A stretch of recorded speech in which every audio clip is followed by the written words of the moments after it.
Bonjour, dans cette vidéo je vais vous parler de l'histoire du domino. Alors l'histoire du domino et non pas l'histoire des dominos. Donc les dominos, hein, vous les connaissez tous. Donc tous ces dominos, c'est comme ça qu'on les appelle aujourd'hui, des dominos, mais à l'origine c'était pas appelé des dominos, c'était simplement appelé des dés. Et je vais commencer par le début. Alors le début, certains pourront dire qu'il faut parler de la Chine, qui aurait inventé les dominos, et puis ensuite que ça serait passé en Italie, avant de diffuser en Europe, notamment en France. La date que je vois parfois, c'est 1760 en Italie. Le gros problème, c'est que je n'ai rien trouvé comme source, comme preuve de ceci. Rien. Faute de preuves, j'évite d'en parler.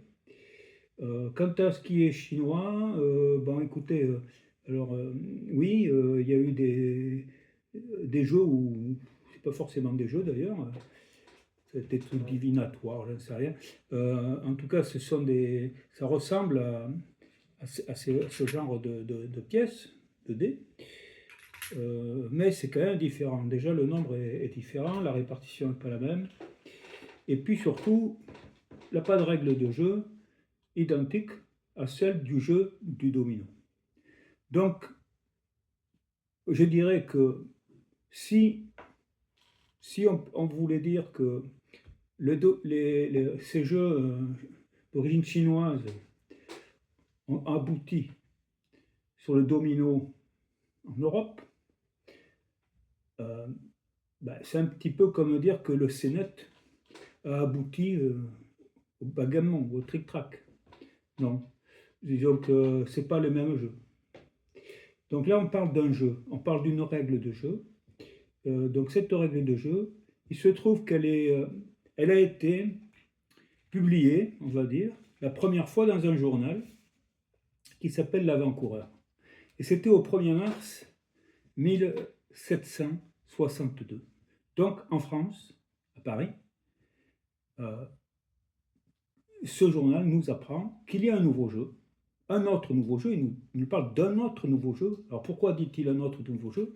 C'est parce qu'il y avait déjà une publication de 1760 sur le nain jaune.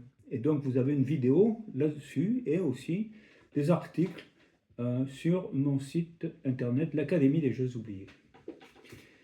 Donc l'avant-coureur nous aura appris la naissance, on va dire, du nain jaune, et maintenant nous apprend au 1er mars 1762 la naissance des dominos.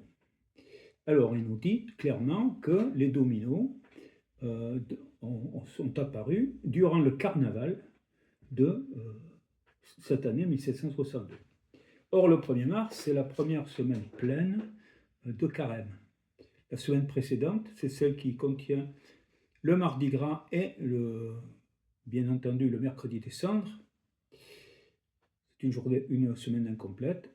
Et de toute manière, ce journal apparaissait le lundi.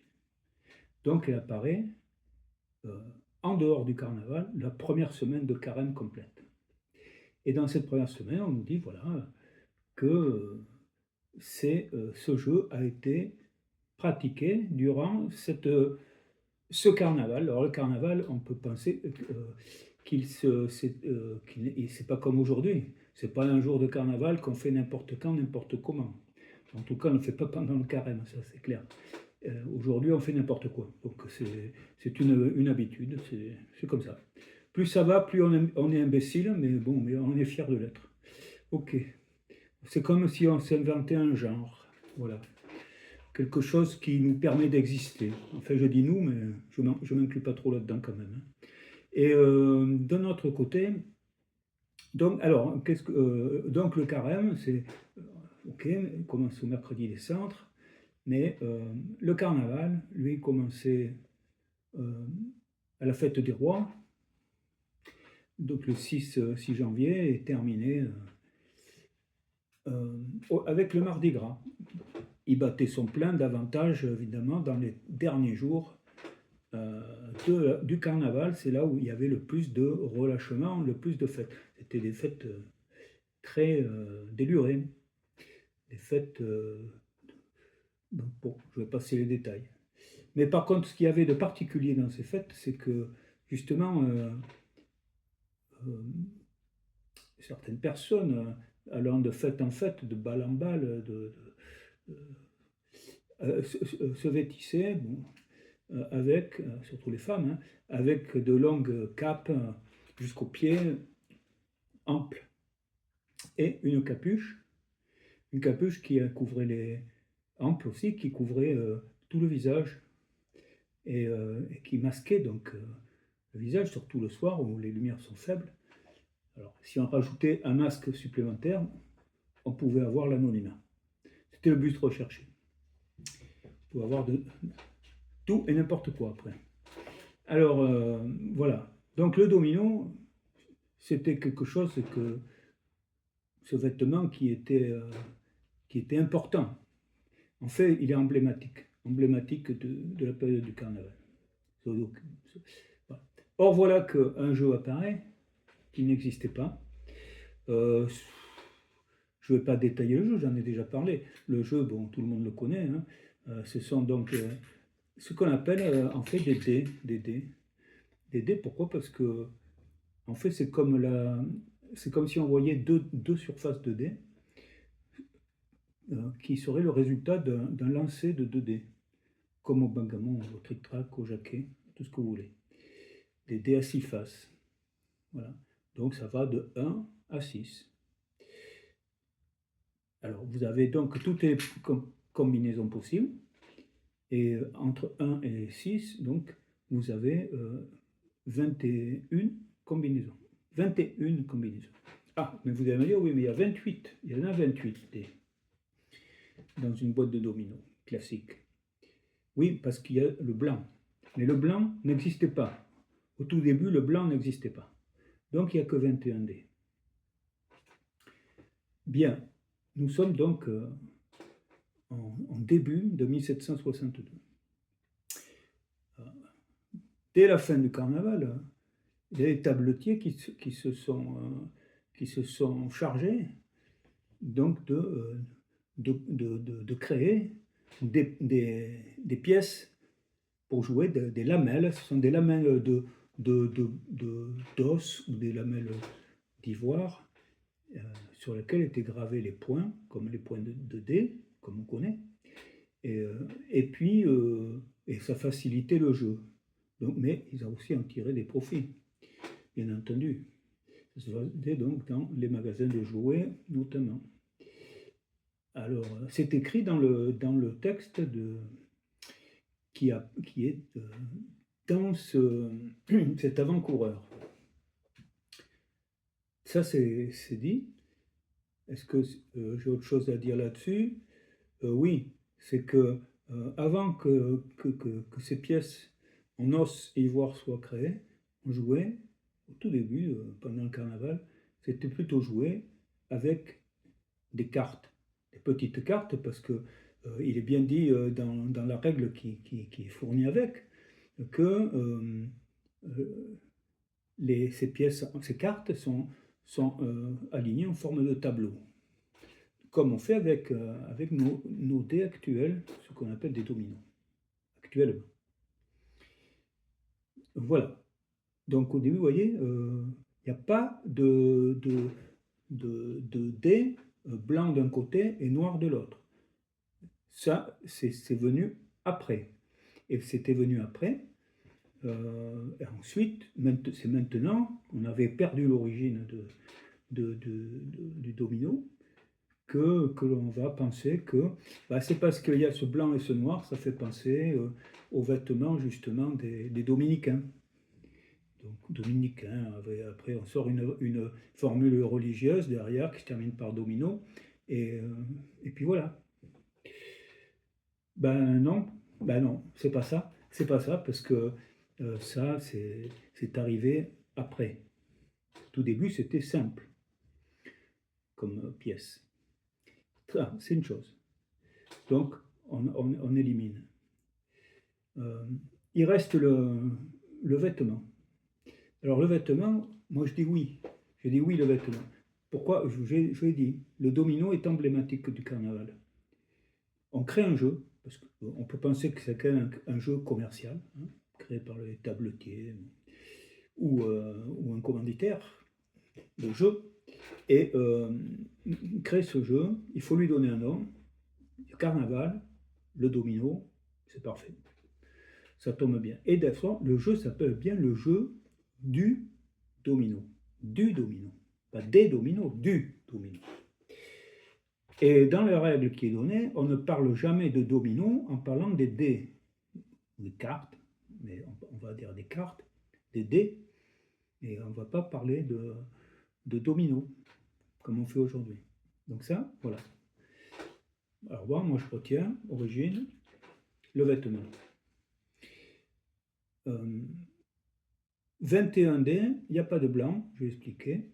Le blanc arrivera plus tard. Et puis le jeu se développe. Il se joue de plus en plus, ça prend énormément, facilement, et ce sont les cafés s'en emparent, et ça se joue un peu partout dans Paris. Ça se joue partout dans Paris, à tel point que il y aura des règles qui seront éditées. Première règle, il faudra attendre 1780. 1780, là, il y aura un livre des règles du jeu, et ce sera un peu, on peut penser, une tentative de standardisation des règles de jeu. Mais avant 1780, on en parle du domino. Et on en parle notamment, vous verrez dans l'article, on en parle en 1770. 1770, dans le Mercure de France, encore un journal, dans le Mercure de France, il y a une personne qui répond à une question concernant le jeu de dames à la polonaise, qui était plutôt récent, mais dont on ne connaît pas l'origine exacte. Alors, cette personne s'appelle Manoury. Manoury, c'est quelqu'un de très important au niveau du jeu de dames à la polonaise. C'est une référence. Et il était aussi marchand limonadier à Paris. Donc, bien entendu, il a vu jouer. Et lui-même dit que ce jeu, le jeu du domino, il se jouait déjà depuis 6 ans, 5 à 6 ans. Vous regarderez, 5 à 6 ans. 70, j'enlève 6, il reste 1764. Alors, j'avais parlé de 1762. Et là, on parle de 1764. Il nous dit déjà depuis 1764, c'est un jeu qui était très pratiqué dans les cafés. Et donc, on ne pouvait pas le manquer. Donc, c'est cohérent. Il démarre en 62. Les tabletiers s'en emparent. Et ensuite, ça se développe. Ça plaît. Et ça se joue. En 1771. Donc, un an après, on va trouver la définition du domino dans un dictionnaire. C'est le dictionnaire de Trévoux. C'est la première fois qu'il apparaît dans un dictionnaire, cette définition du domino en tant que jeu. Et on parle bien du jeu du domino. Et là, c'est assez bref, et il parle d'un jeu qui est couramment joué, hein, mais dont les pièces sont marquées de 1 à 9. Alors on peut, soit on se dit, bon, c'est une faute typographique, ou bien alors ça n'est pas une. Et on pourrait aller jusqu'au dé double 9, comme on dit aujourd'hui. Puisque à 6, on appelle ça un double 6, après double 7, double 8 et double 9. Évidemment, plus on monte, et plus on va avoir de quantité de dés, et plus le jeu sera compliqué. 21 dés, ça n'a pas suffi visiblement aux joueurs qui se sont rapidement lassés et qui ont cherché à augmenter. Mais ils ont commencé à en chercher en rajoutant le 7, par exemple. Puis le 8, puis le 9, voilà. Ça, c'est comme ça. Voilà. Je n'ai toujours pas parlé du blanc. D'accord? Alors, on pousse donc à 1780. 1780, c'est les règles du jeu. Il nous est dit que c'est un jeu, le jeu de domino, qui est un jeu paisible, hein, qui est un jeu qui n'implique pas de jouer beaucoup d'argent. Et c'est pour ça qu'en fait, il est autorisé. Il est autorisé dans les cafés, comme les dames d'ailleurs. Voilà. Et c'est pour ça qu'il se joue beaucoup. En plus, c'est un jeu rapide, hein, voilà, qui peut se jouer à 2, 3, 4 joueurs, 5, même 6. Et donc, ce jeu, l'auteur nous dit que les meilleurs dés sont faits avec 2 couches, le dos noir, c'est bois noirci, et la surface marquée, blanche, avec en os soie noir. Et l'X est la plus commune et la plus adaptée au jeu. En fait, elle est ergonomique, elle marque moins. On ne peut pas distinguer les dés en regardant le dos, hein, voilà, qui pourrait avoir des traces qu'on voit davantage sur le blanc. Voilà. Donc ça, c'est bien dit, hein, il n'y a pas de problème. Il nous dit aussi qu'il y a des dés, des jeux de dés de domino qui contiennent énormément de pièces, comme on l'a dit auparavant. Il confirme. Mais que le plus joué, le meilleur, c'est celui à 28 dés. Et là, le blanc est introduit. 1780, le blanc est introduit. Ah, c'est intéressant. Alors on pourrait se demander, mais pourquoi le blanc? Pourquoi ce blanc?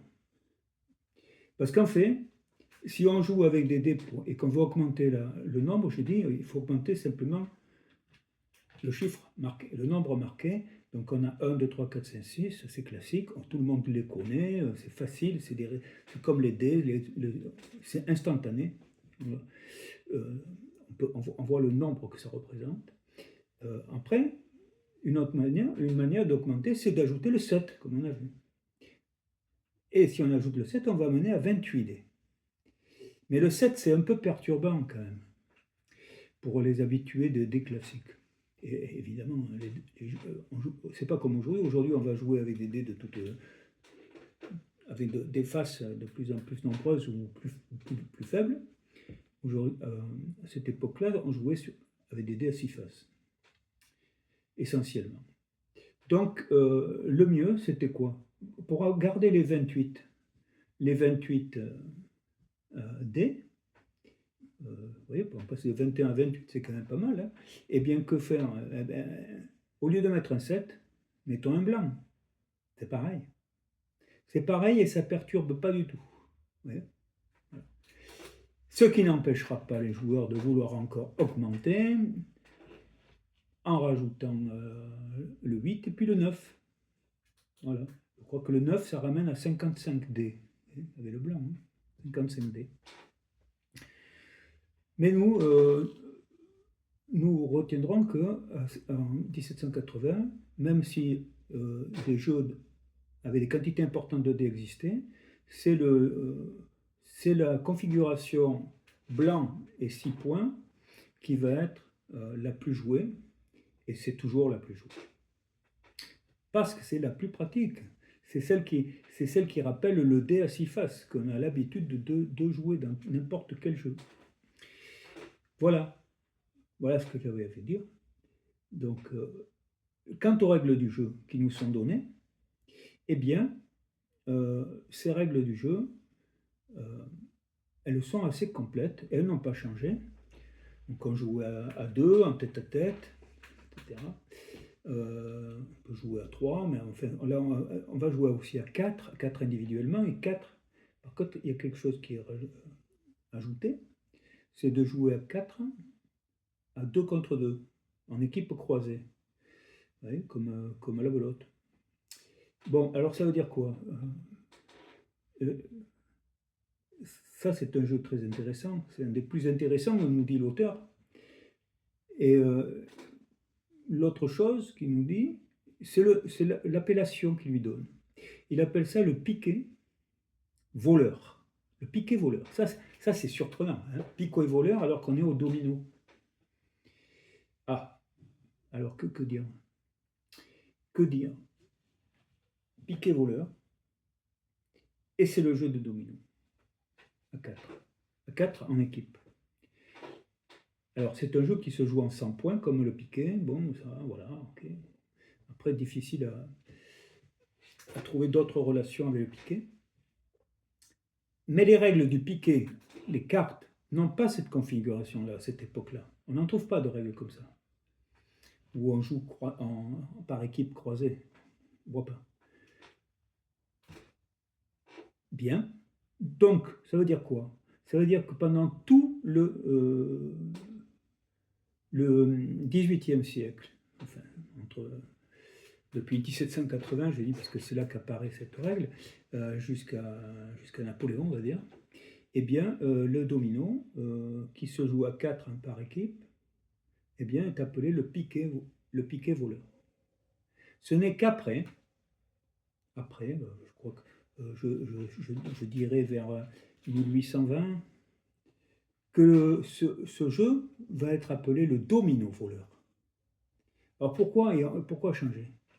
Eh bien, ça change parce qu'aussi apparaît en même temps qu'il y a un changement d'appellation, apparaît le jeu du piquet voleur avec les cartes, et c'est un jeu de piquet cette fois-ci, un vrai jeu de piquet. À 4 par équipe de 2. Voilà, vous voyez, il ne pouvait pas y avoir 2 piquets voleurs. Donc le piquet voleur est revenu sur le terrain des cartes, et le domino voleur est revenu sur les dominos, et c'est resté comme ça. Voilà. Quant à l'appellation domino au pluriel, dans une l'appellation domino au pluriel, il faut se dire que les joueurs, force de jouer, et peut-être que cette idée-là aurait pu donner, cette inspiration qu'aurait pu donner aux joueurs ces dominos noirs et blancs, on peut le garder quand même, mais c'est pas l'origine, vous voyez, qui aurait pu l'appeler domino grâce à ça, hein, d'accord? Comme le vêtement des prieurs. Oui, ça, on peut l'admettre, il n'y a pas de problème. Mais c'est tardif, hein, vous voyez. Alors, c'est tardif quand? Eh bien, figurez-vous, j'ai trouvé dans un texte, alors que je ne l'ai pas en tête, il faut que je le retrouve. C'est vraiment, ça n'a rien. C'est un texte qui n'a pas vraiment à voir avec les jeux. Et dedans, on parle du jeu des dominos au pluriel. Voilà, on joue avec des dominos. Et c'est quelle année? 1782. Donc ouais, c'était déjà parti. Très possible que ce soit ces dominos noirs et blancs qui aient poussé les joueurs à appeler ça des dominos. Mais c'est pas l'origine du jeu, hein, d'accord? L'origine du jeu, ce serait plutôt le vêtement, oui, encore, mais celui des carnavalistes. Je ne sais pas comment ça s'appelle, carnavaliens. Bon, des gens qui pratiquaient le carnaval en 1762. Qu'est-ce que je peux rajouter sur tout cela? Ben, je vais rajouter que dans les règles du jeu de 1780, mais aussi il y en a les règles de 1762. Là, je ferai une autre vidéo sur les règles de 1762. Mais sur sur toutes ces règles de 1780, compris, et puis même ça a continué jusqu'au début du 19e siècle, hein, eh bien, on boude systématiquement quand on ne peut pas jouer, on boude, c'est-à-dire qu'on passe son tour. On ne pêche jamais, ça n'existe pas. Ça, c'est une chose. Ensuite, aujourd'hui, on peut lire dans les règles que l'on trouve ou qu'on voit quand on va jouer au domino. Pour savoir qui commence, on dit bah, c'est celui qui a le double 6. Et si ça n'a pas le double 6, c'est le double 5, etc. Et donc après, c'est jouer au plus fort, hein, voilà, plus fort des. Bon, c'est compliqué, moi je trouve. Et puis en plus, ça fausse, je trouve, le jeu, parce que bon, ça oblige à commencer toujours avec la même chose. Alors que si on a un jeu intéressant, peut-être qu'on voudrait jouer avec un autre domino. Bon, alors qu'est-ce que faire? Eh bien, figurez-vous que dans la règle de 1762, je vous le dis tout de suite, toutes les dés sont distribués, mais il en reste un seul. Donc on reverra ça. Il en restera un seul. Et c'est ce domino qu'on va retourner qui va constituer le point de départ de la chaîne de dominos, du tableau de dominos. Ça, c'est une première chose. Et en 1780, là, alors qu'il y a beaucoup de règles, hein, eh bien, c'est différent. Les dés sont mélangés sur la table. Chaque joueur tire un dé. Celui qui est le plus fort va commencer. Ensuite, on remet tous les dés sur la table à nouveau. On les remélange à nouveau. Et puis, chacun va se servir le nombre de dés qu'il lui faut pour jouer. Donc, vous voyez, deux mélanges. Un mélange pour prendre un seul dé pour savoir qui est-ce qui va commencer. Et ensuite, on remélange. Ça ne prend pas tellement de temps. Mais de sorte que c'est le hasard qui va déterminer le premier à jouer de la partie, parce qu'ensuite, on va tourner par la gauche, classique, hein, pour savoir qui va commencer. Ça suit, coup par coup. Voilà. Donc, moi, je pense que c'est mieux. Et alors, je vais vous confirmer que c'est mieux, parce que dans une revue, alors, excusez-moi, je vais essayer de l'attraper, hop, sans tout casser. Je vais essayer. Voilà cette revue, je ne sais pas si vous la voyez. Voilà, la revue des jeux. Alors, vous voyez, ça c'est 1000. Il faut que je mette mes lunettes. Et donc, 1890, de mai 1890. Alors, c'est une revue des jeux. Très jolie revue. Très bien conservée. Vous voyez, je ne sais pas si vous allez pouvoir voir, mais vous avez du tric-trac. Vous avez des cartes, du jeu de cartes, mais vous avez aussi les dominos. Et le jeu des dominos, les problèmes des dominos, en quoi ils consistent? Eh bien, ils consistent en ces deux joueurs qui jouent l'un contre l'autre, ils ont chacun 7 dés. C'est le classique, les 7 dés, hein, à 2. Et le premier à jouer doit poser un dé. Et là, on ne lui demande pas de jouer le double 6. Donc, c'est clair. C'est que le problème, il est là. Par quel dé doit commencer le premier à jouer? Vous voyez, donc il y a un choix qui est fait. Alors que si on vous impose de faire un double 6, bon, ben, de mettre un double 6 ou un double 5, n'importe quoi, d'abord, ça découvre un peu le jeu, surtout si on n'a pas le double 6 et qu'il faut échanger davantage. Non, moi, ça ne me captive pas du tout, cette manière-là, et donc je préfère utiliser la méthode d'origine, qui est quand même utilisée encore à la toute fin du 19e siècle, pour jouer. Donc voilà, je crois que je n'irai pas plus loin. Je vous dirai d'aller voir sur mon site. Je mettrai un lien dans la description de la vidéo. Et comme ça, vous pourrez voir les références que j'ai exposées en grande partie avec les textes d'origine. Et maintenant, je vais vous dire merci de m'avoir suivi et à très bientôt pour la règle du jeu de domino, du domino. C'est le domino. Le jeu, c'est le domino, le jeu du domino, donc en 1762. Voilà. Voilà, c'est ça que je voulais vous dire. Et puis je vous annonce aussi que bientôt je ferai des vidéos sur des problèmes ou exercices, on peut dire, de trick-track. J'en ai trouvé pas mal, justement dans la revue des jeux. Il y a de tout, hein, il y a du bien et du moins bien, mais c'est très intéressant quand même. Et ça montre bien ce que c'est que le trick-track. Donc nous en reparlerons et je vous dis merci au suivi. N'oubliez pas de vous abonner, hein, et de liker comme on dit. Et puis ensuite, je vous dis jouez bien et à très bientôt. Au revoir.